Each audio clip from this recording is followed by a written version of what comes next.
Hello विद्यार्थियों, good morning. आपकी अपनी ऑनलाइन क्लास में आप सबका स्वागत है। रोजाना के समान ही आज भी अपन अपनी इंडियन ज्योग्राफी की क्लास पढ़ते हैं।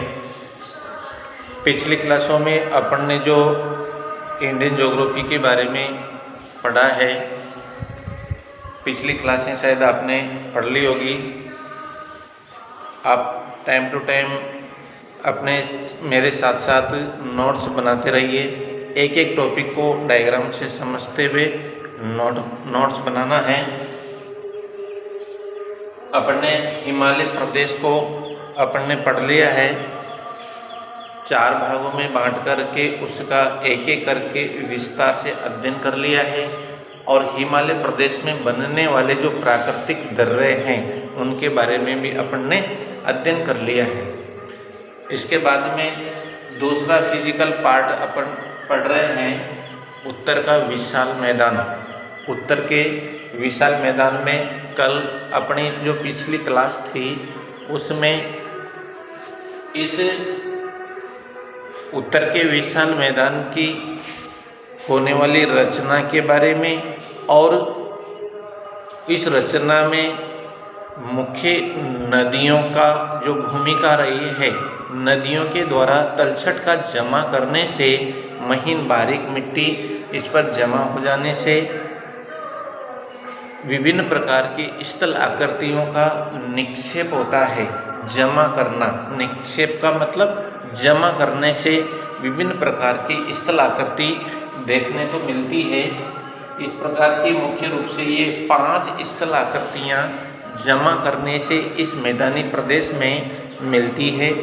तो अपन ने भाबर प्रदेश को पढ़ लिया था, तराई प्रदेश आज पढ़ेंगे। भाबर प्रदेश को और अपन रिपीट कर लेते हैं कि जैसे ही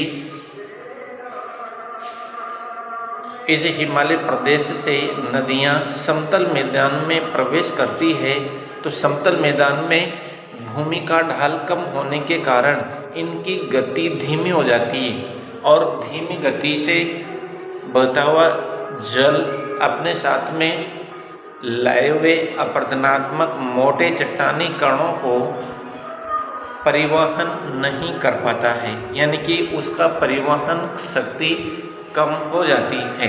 ठीक है, तो परिवहन शक्ति कम हो जाने के कारण वह उनको जमा करना प्रारंभ कर देता है और जमा करने से उस मैदानी प्रदेश के समीप मोटे चट्टानी कणों का विशाल ढेर जमा हो जाता है।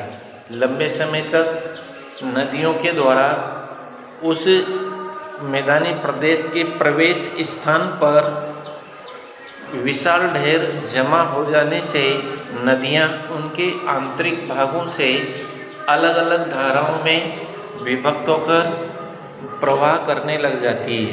ठीक है, और कुछ समय तक ये नदियां अदृश्य रूप में, यानी दिखाई नहीं पड़ती है, अदृश्य रूप में बहती है।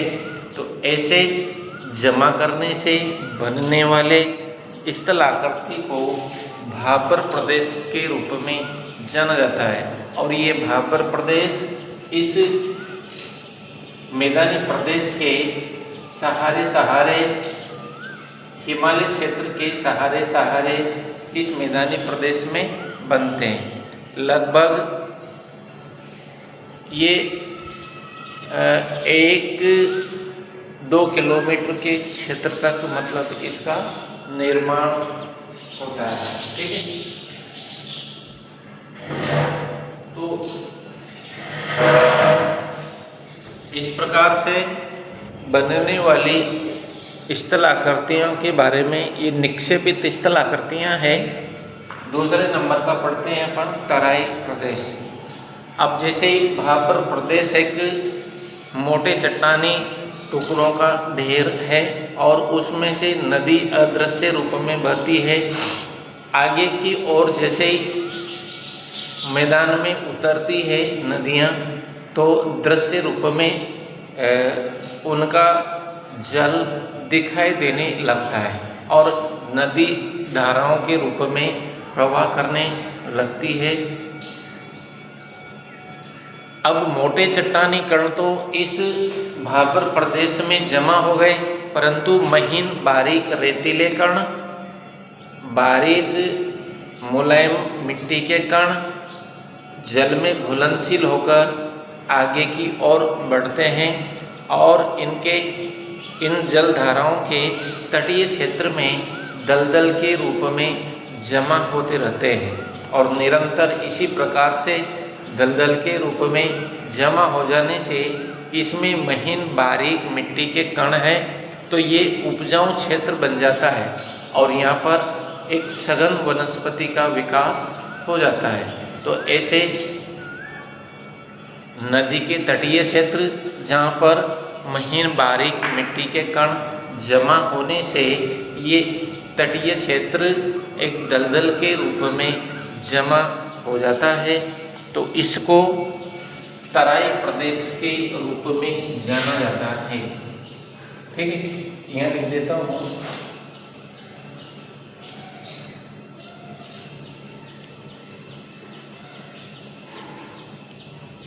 भाबर प्रदेश के दक्षिण में नदी जलधारा के तटों पर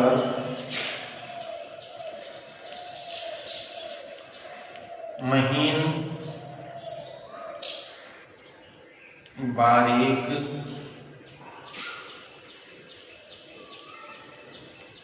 मिट्टी के कण व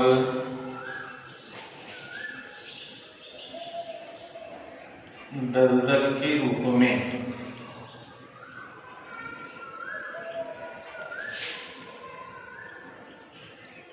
जमा होने से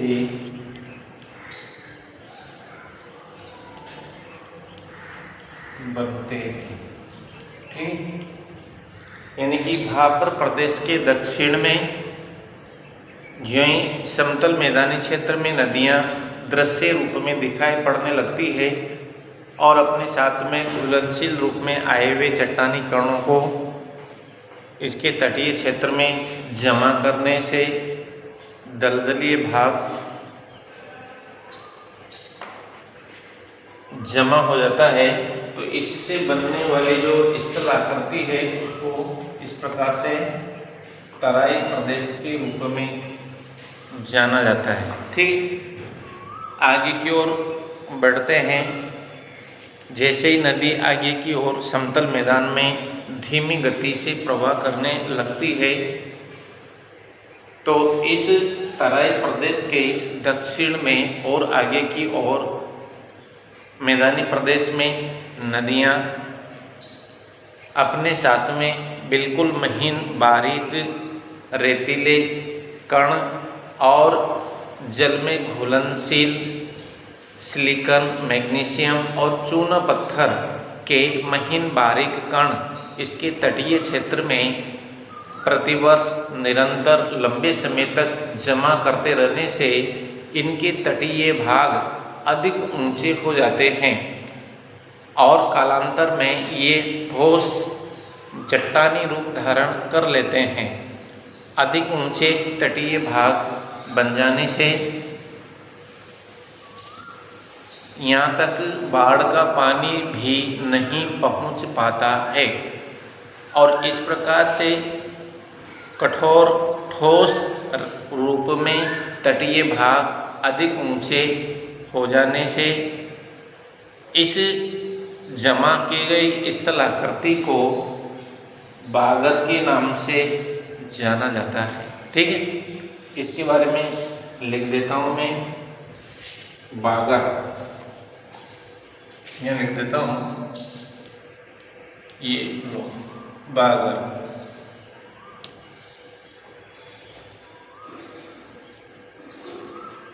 नदियों के तटों पर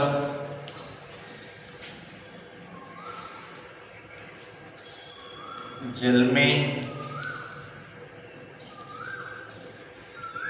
घुलनशील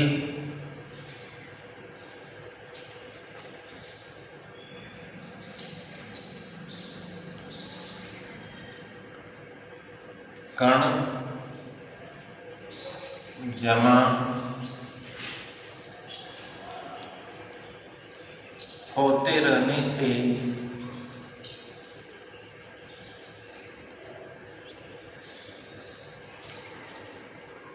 तट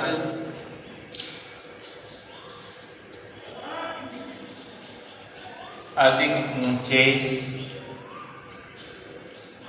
व कठोर हो जाते हैं।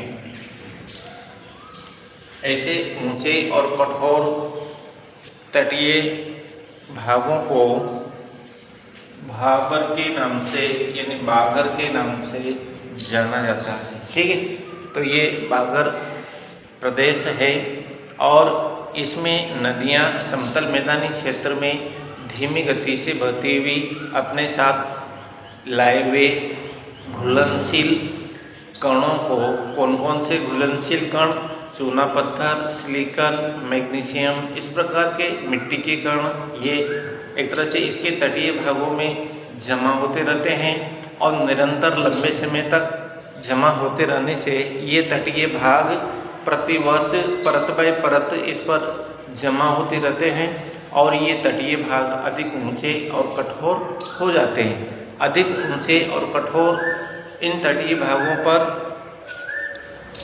बाढ़ के समय का पानी भी वहाँ तक पहुँच नहीं पाता है, तो ऐसे जमा करने से बनने वाली स्थलाकृति को बागर के नाम से जाना जाता है। ठीक है, अगला है खादर। खादर प्रदेश ये निम्न मैदानी प्रदेश में बनने वाली स्थलाकृति है। नदियों के द्वारा जमा करने से ही बनने वाली स्थलाकृति है। बाकी भारत में निम्न मैदानी प्रदेश में जैसे पश्चिमी बंगाल, उड़ीसा वाला जो क्षेत्र है और बिहार का पूर्वी वाला भाग है, तो इस प्रकार से ये बनने वाला भाग है। यहाँ पर क्या करते हैं कि नदियों के स्वास्थ्य में लाए हुए महीन बारीक मिट्टी के कण बाढ़ के समय इसके नदियों की तली में जमा हो जाते हैं और नदियों की तली में जमा होने से इन नदियों का उथलापन बढ़ जाता है। बाढ़ के समय जब पानी अधिक आता है तो बाढ़ का पानी नदियों के तटीय भागों को जलमग्न करता हुआ चारों तरफ फैल करके बाढ़ की स्थिति में बहने लगता है और इनके साथ जल के साथ आए हुए जो चट्टानी और मिट्टी के बारीक कण है वे एक पतली परत के रूप में चारों तरफ जमा हो जाती है। आपने भी देखा होगा जब बाढ़ का पानी सिमटता है तो वहाँ पर पतली परत के रूप में मिट्टी के कण जमा हो जाते हैं और इसी प्रकार से प्रतिवर्ष जमा होते रहने से ये उपजाऊ मिट्टी तो है परंतु बाढ़ की स्थिति पैदा कर देता है। इस प्रकार से जो जमा करने से बनने वाली स्थलाकृति है उसको खादर के रूप में जाना जाता है। ठीक है, यहाँ लिख देता हूँ।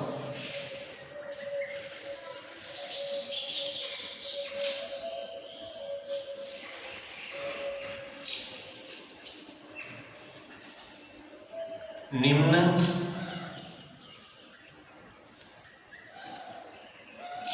मैदान में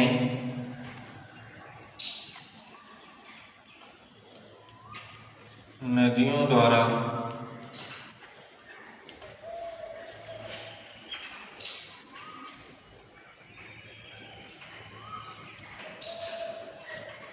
बाढ़ के समय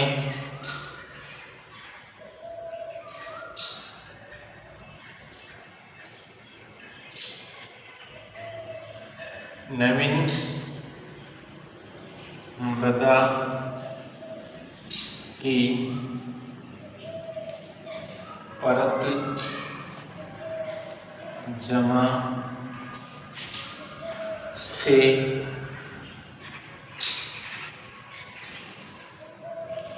बनने वाली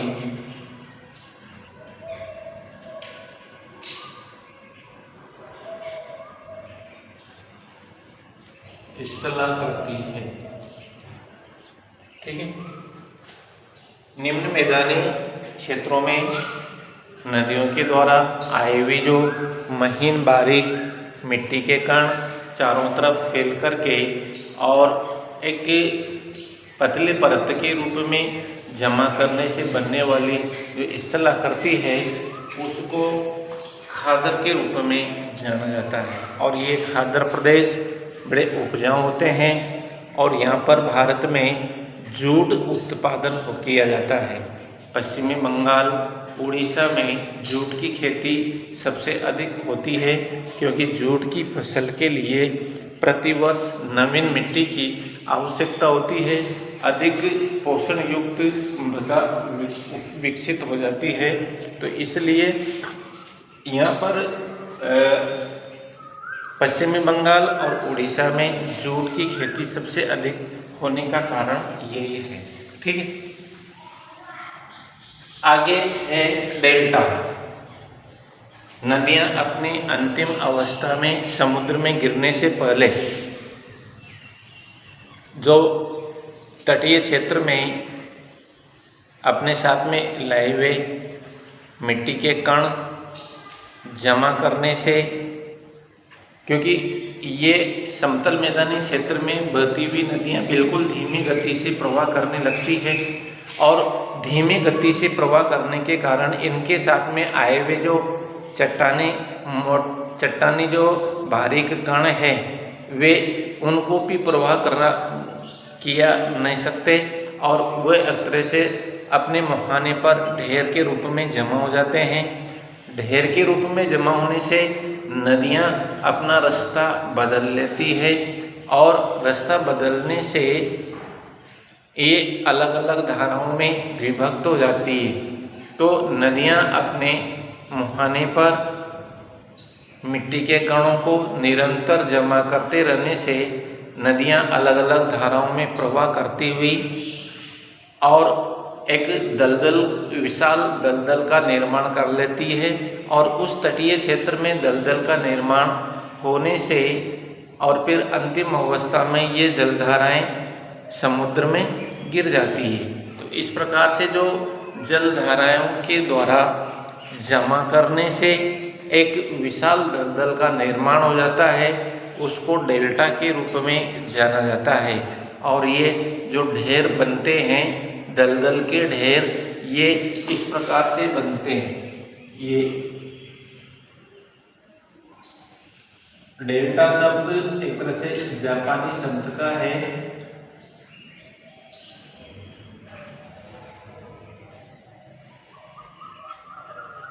डेल्टा, तो इसे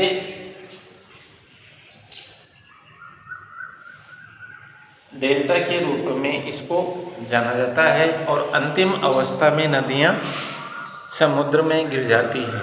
तो ये भी एक तरह से नदियों के द्वारा अंतिम अवस्था में जमा करने से बनने वाला डेल्टा है। और भारत का सबसे बड़ा डेल्टा बंगाल की खाड़ी के तटीय क्षेत्र में गंगा ब्रह्मपुत्र का डेल्टा के नाम से जाना जाता है और इसे ये विश्व का सबसे बड़ा डेल्टा माना जाता है। गंगा ब्रह्मपुत्र का डेल्टा सबसे बड़ा डेल्टा है। अच्छी तरह से आप लोग नोट कर लेना। दूसरी बात है, इसे सुंदरवन डेल्टा के नाम से भी जाना जाता है। किस नाम से? सुंदरवन डेल्टा। भारत का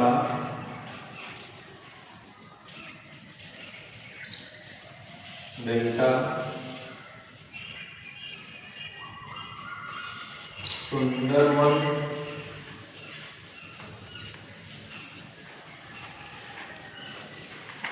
डेल्टा है। क्यों कहा जाता है इसे सुंदरवन? इसका नामकरण सुंदरवन क्यों रखा गया? क्योंकि इस डेल्टा क्षेत्र में महीन बारीक मिट्टी के कण जमा होने से ये एक तरह से उपजाऊ भूमि के रूप में है, और इस दलदल क्षेत्र में विकसित होने वाली जो वनस्पति है, हर कोई वनस्पति इस दलदल में विकसित नहीं हो सकती, इसमें दलदली वनस्पति ही विकसित हो सकती है। और इस दलदली वनस्पति में सुंदरी नामक वृक्षों की प्रधानता है।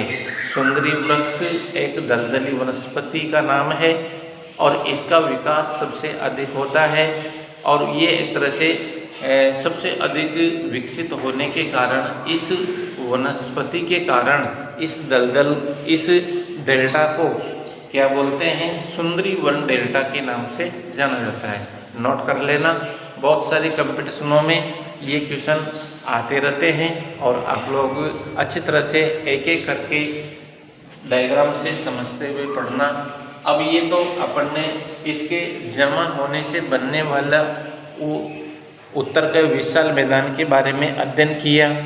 आने वाली क्लास में अपन इसको अलग अलग क्षेत्रों के नाम से, इस मैदानी प्रदेश को किस नाम से जाना जाता है, जैसे राजस्थान का मैदानी प्रदेश, जम्मू कश्मीर का मैदानी प्रदेश, उत्तर प्रदेश और बिहार का मैदानी प्रदेश, पश्चिमी बंगाल और उड़ीसा का मैदानी प्रदेश कौन कौन सी नदियों के द्वारा किस प्रकार से बना है, उसके बारे में विस्तार से अध्ययन करेंगे। किसी भी प्रकार से क्वेश्चन बन करके आए, आप लोग अच्छी तरह से समझना है, डरना नहीं है, और एक तरह से निरंतर रूप से अपने इस चैनल के साथ में पढ़ते रहना है, नोट बनाते रहना है, और आप लोग अधिक से अधिक बच्चों को इससे जोड़ते रहना है। बाकी पढ़ने का कार्य अपन करते रहें। ठीक है, धन्यवाद।